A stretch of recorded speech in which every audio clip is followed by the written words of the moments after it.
In 2020, Ireland's Supreme Court dropped a bombshell ruling that sent shockwaves through the fast food world. Subway's bread is not legally bread. You heard that right. That footlong you've been eating. Legally, not bread. How is that even possible? This isn't just about semantics or a weird legal quirk. The answer, it turns out, is all about sugar. The whole thing started when an Irish Subway franchisee went to court seeking a tax break. In Ireland, staple foods like bread are exempt from a value-added tax, which makes sense. But there's a catch, and it's a big one. Ireland's Value-Added Tax Act of 1972 has a very specific definition of bread. To qualify, the sugar content cannot exceed 2% of the weight of the flour. So, where does Subway stand? Their bread clocks in at around 10% sugar. That's 5 times the legal limit. The Supreme Court had no choice but to rule that because of its high sugar content, it's legally a confectionery, not a staple food. No tax break. So why does Subway pack its bread with so much sugar? It's not just for taste. Sugar helps create that signature soft texture, extends the product's shelf life, and let's be honest, that sweetness can be quite addictive.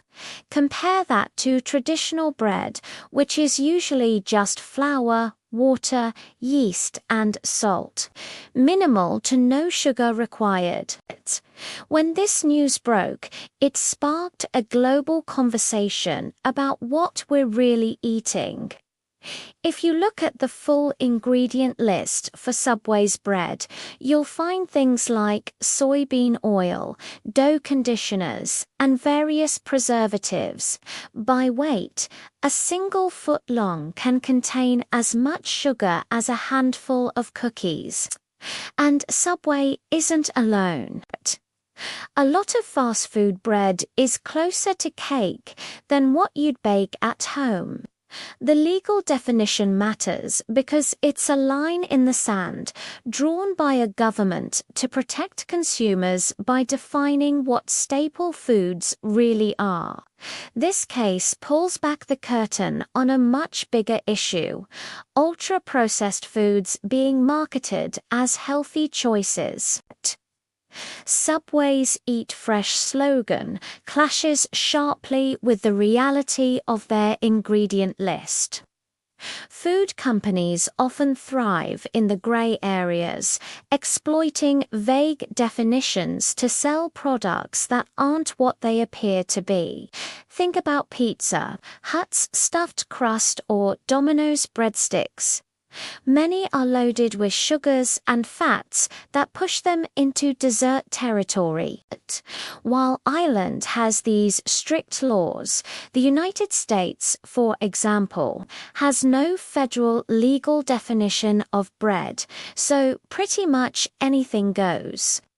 This puts the responsibility back on us, the consumers, to be vigilant, to read the ingredients, and to understand the difference between marketing and reality.